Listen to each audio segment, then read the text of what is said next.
ada jamaah yang Bapak tugaskan, tapi terkadang rapot-rapot murid itu ditunjukkan kepada gurunya. Kenapa?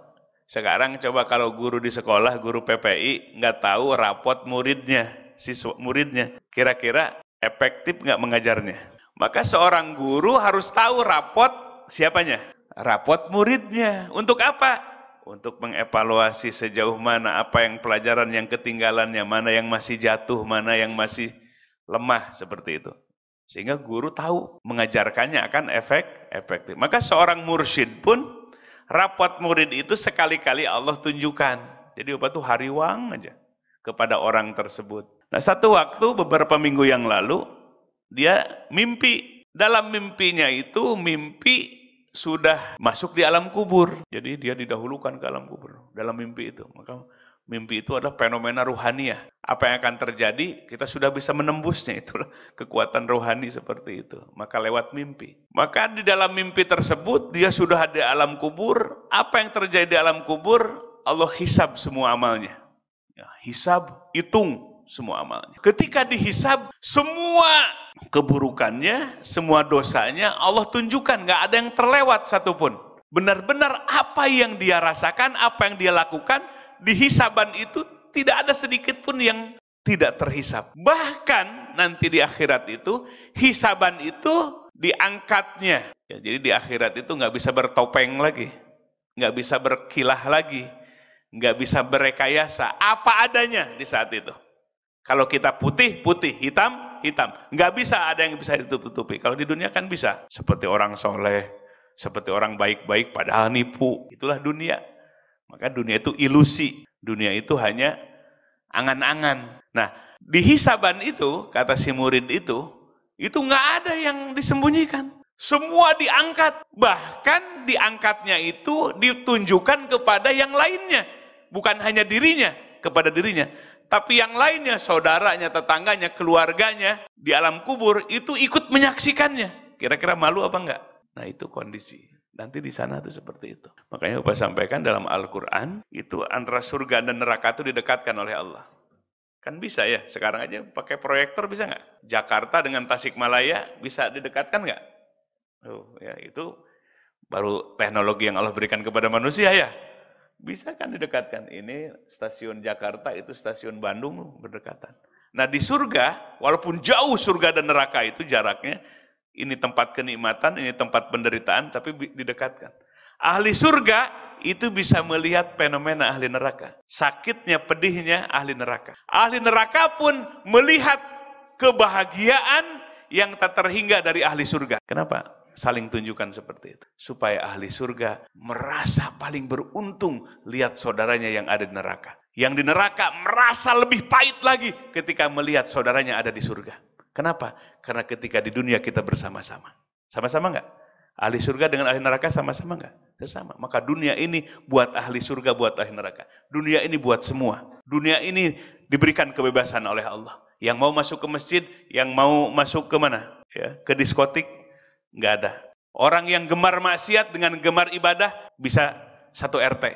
Yang satu tutup aurat, yang satu membuka aurat, di dunia mangga silahkan. Yang ingin beribadah dia harus sabar sesabar-sabarnya melihat orang-orang yang gemar maksiat, yang memperturutkan syahwat nafsunya. Orang yang beriman merasa gimana? Pingin bebas seperti mereka di dunia. Maka nanti Allah balas di akhirat seperti itu. Allah perlihatkan, Allah saling tunjukkan. Ahli surga melihat penderitaan ahli neraka. Ahli neraka melihat kebahagiaan ahli surga. Itulah keadilan Allah Subhanahu wa ta'ala. Karena ketika di dunia bersama-sama. Orang yang bisa menahan diri, menjaga diri dengan aturan Allah. Kalau itu halal, kalau itu haram, dia komitmen. Karena sabar dengan itu, haram walaupun disukai oleh nafsu kita, tapi kita bisa menjaganya. Maka nanti di surga Allah berikan pahala melihat ahli neraka. Yang ketika di dunianya, dia memperturutkan hawa nafsunya. Nah, dihisab seperti itu, dia sampai menangis sejadi-jadi. Udah malu, udah sakit, ya menderita. Maka digambarkanlah ketika di alam kubur itu melihat majelis zikir guru. Dia diizinkan duduk walaupun paling belakang. Duduk di majelis zikir guru.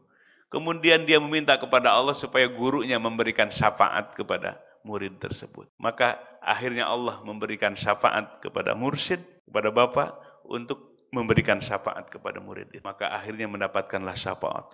Senangnya luar biasa, bahagianya luar biasa. Walaupun di alam kuburnya kondisinya menjadi murid yang paling buntutna, yang paling ujung. Murid yang paling apa? Yang paling ujung. Tapi dia bahagia sebahagia-bahagianya karena mendapatkan syafaat dari mursyidnya. Sehingga dia di dalam hatinya di saat mimpinya, ya Allah jangan aku kembalikan lagi ke dunia. Aku takut jatuh lagi kepada perbuatan dosa dan maksiat. Nah inilah gambaran ya bahwa murid itu mendapatkan bimbingan yang hakikatnya dari Allah, hakikatnya dari Allah. Allah menciptakan segala petunjuk dengan cara yang hebat. Ya, salah satunya lewat mimpi. Dan ini juga kalau kita lihat baca-baca kitab terdahulu, ada seorang ulama yang latar belakangnya tukang maksiat, kemudian di satu malam dia mimpikan, dihisab, kemudian dia jatuh menjadi ahli neraka. Ketika akan dilemparkan ke dalam api neraka, api yang panas, kemudian dia bangun. Ketika bangunnya, maka di sebagian tubuhnya ada bekas apa? Api, jilatan api. Dia menangis jadi-jadinya. Dengan fenomena mimpi itu membuat berubah 180 derajat, titik balik dia. Maka disitulah dia kembali kepada Allah, bertobat kepada Allah dengan sungguh-sungguh. Nah ini mimpi-mimpi yang datangnya dari siapa? Dari Allah Subhanahu Wa Taala, mengingatkan ya kepada murid dengan nasihat nggak cukup, dengan nasihat nggak mempan, nasihat dari guru nggak mempan, maka Allah cari dengan cara yang lain, yaitu lewat mimpi supaya lebih terkesan, lebih terasa banget. Ya, akhirnya bisa menggugah kesadarannya. Nah ini sesuatu fenomena-fenomena yang batin, yang ruhani, itulah bimbingan di dalam agama kita. Maka belajar agama itu bukan hanya tulis baca, ya, tapi apa yang dirasakan oleh kolbu. Maka inti daripada belajar agama itu di mana kolbu kita merasakan. Nah, kolbu yang memiliki peka, kolbu yang memiliki perasaan, dalam bahasa tasawuf disebut zauk.